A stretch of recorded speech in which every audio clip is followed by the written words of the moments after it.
في ثوب غير نظيف او ثوب ممزق، فالميت محبوس بذنوبه.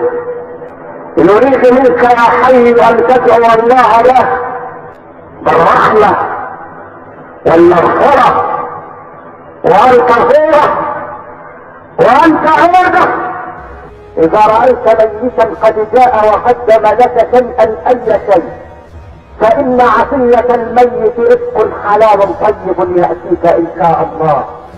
اقول رزق حلال لان الاموات ليسوا في حاجه الى اقرار ذمه، انهم في عالم النور لا يعرفون الحرام، انهم في مقعد صدق عند مليك مقتدر. فاذا ما رايت الميت ياخذ منك شيئا فعليك ان تكثر من طاعه الله فقد قرب الاجل. وانا لا اقول هذا الكلام ليحزنكم، وانما هي الحقائق وان كانت مرة المذاق.